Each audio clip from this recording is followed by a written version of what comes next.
What's going on, Journeyman? Sharp the Crop here. I want to talk to you guys about the three top things that I've dealt with um, being an amputee. I know that, welcome my amputees.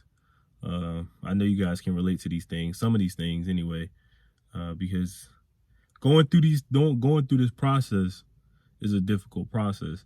And so once you're going through this process, there's some tasks that you're going to have to do over again, or some tasks that you didn't think you had, you're not going to be able to do before, or you're going to have to just readjust to it. So here's my top three things. All right. Number one, being a hand amputee, it was hard for me to write. It was hard for me. That's like one of my hardest things. It was hard for me to do a lot of simple tasks, but writing was my number one difficult part. Being that I'm left hand dominant, I had to teach myself how to write with my right hand. And so teaching yourself as if like to write with your non-dominant hand on the fly is one of the most hardest things I've ever done. Like it's so difficult. Now, if you told, like, if we were born kids in this, like if we were born and we were like 4 or 5 years old and they told you that if you had to write with both of your hands, then I would have no problem with it, because I was a kid and I didn't know any better, and I would just learn to write with both hands. Thank God I used to kind of practice like writing with my right hand just to see how it felt, because Lord, my goodness, bro, it is so hard to write with your non-dominant hand. But it's not impossible. That is the key. It is not impossible, but it is tough.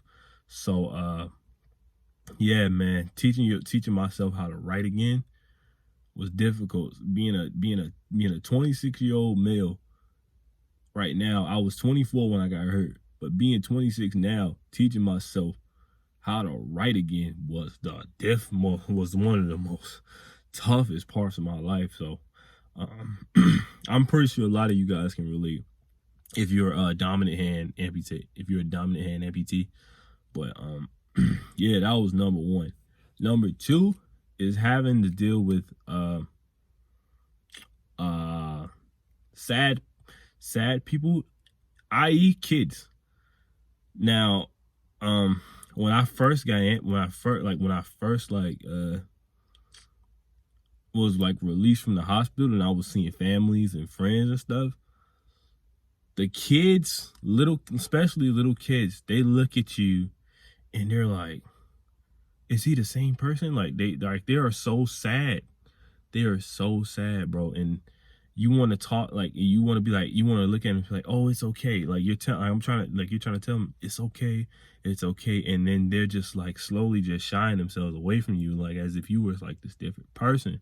And that is difficult emotionally to deal with as a amputee. But kids are going to be kids. They are brought in this world to feel things, to learn things. Just like we were all kids at one point. Somebody had to teach us how to feel. Somebody had to teach us how to write. Somebody had to teach us the law. Teach us everything.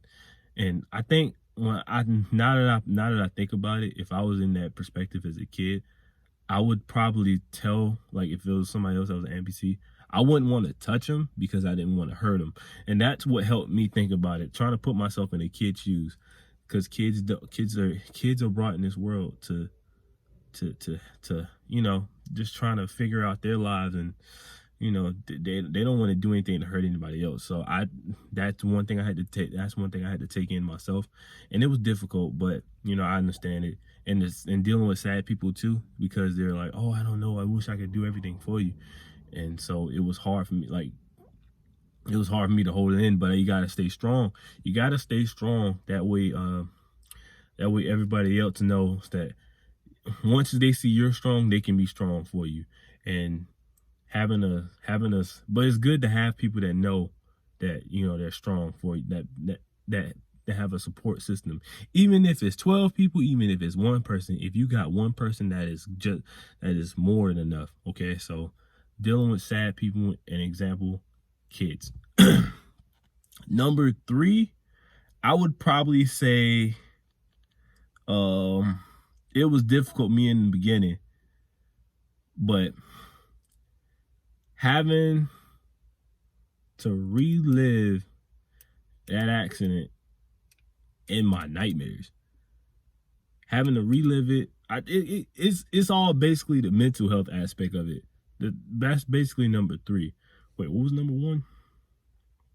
Number one was, yeah, okay, yeah. Number three was the is like the mental aspect of it, because when I know a lot of you guys have to deal with this, like a lot of amputees.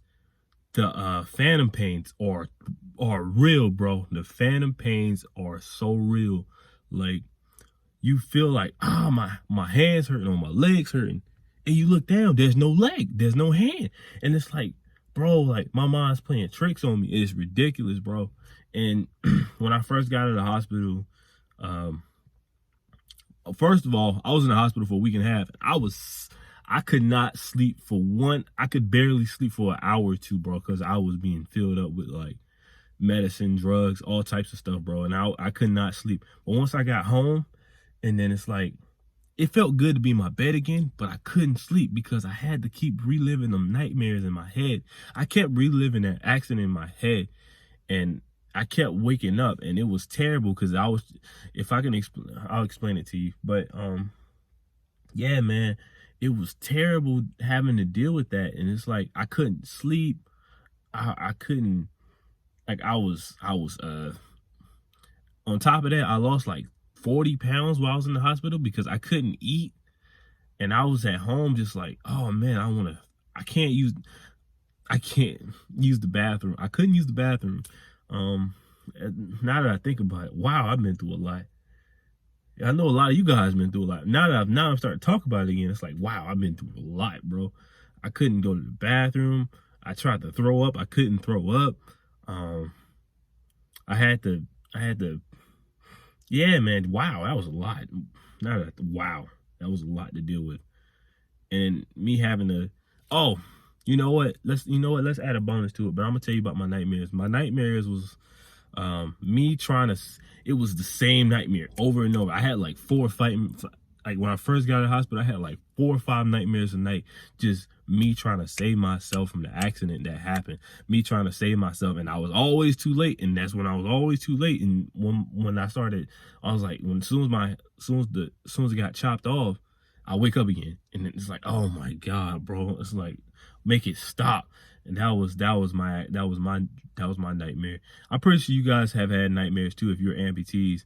Even if you aren't amputees, but you guys have some sort of nightmare where it's like happens over and over, and there's nothing you can do about it, and you're just like mentally drained. That's how it was with me. The bonus was what was the bonus? I gotta catch myself. But the bonus was oh god, it was there in my head. Because I was talking about the accident. I was talking about the using the urinal. I couldn't use it. What else, man? It was something else, bro. Catch. All right, no, I think I got it, bro. Having to deal with I had it, bro. I had it. No, I don't got it. No, I do got it. I got it. But yeah, I lost 30 pounds in the hospital, and man, it was just ridiculous. Like I couldn't hold anything down. Oh yeah, and they gave me drugs at the hospital too, and I was taking those, and it was like, oh, I'm not. I had to. It was to a point where I kind of had to like stop taking them because it was more of downfalling. It was more of like hurting me than helping me, and I caught it. Having to look at your hand, having to look at your lost limbs, where you lost your limbs at after you got out the hospital, bro. Oh my god, I couldn't look at my hand to save my life. My hand was like puffered up, like Cheeto, like popcorn, like you know how this, it just looked nasty, and it had sutures in it and all that, and I couldn't stand to look at my hand. Thank God I had my family in my life. Thank God I had my mom that helped me out with that, taking care of my hand, because God, I could not look at my hand to save my life. And I couldn't wrap it and I couldn't unwrap it, but my mom could. But after a while I got kind of used to it. But because life is about life as it's all about readjusting. So I couldn't, having to deal with looking at your new not your new self, but your new hand or your new leg, or having no leg, and even though you're having pains in your leg or your hand and it's not there, and having to look at it, and it's like, wow, bro, it's a mental game. It's a mental and a physical game at the same time, and that is so hard to deal with. So families, just know that we are just help us mentally. Let your amputees know that everything's gonna be all right, and we're all in this together. But like I said, it's hard, bro. It's hard. It was hard. So yeah, man. This is a squeaky car, but yeah, man. That's all I wanted to talk to you guys about today. I ran this video a little longer, but I feel like there's more of a audience for amputees that's not out there as much. So if you guys like to hear more of this stuff, man, comment that you do, like it, view this video, share it, subscribe, all that stuff. Comment some of your difficulties as an amputee too, because there's still so much more I could talk about, but those was like one of my three plus the bonus. So yeah, man, mention it in the comment section. Thank you guys for watching this video, and peace.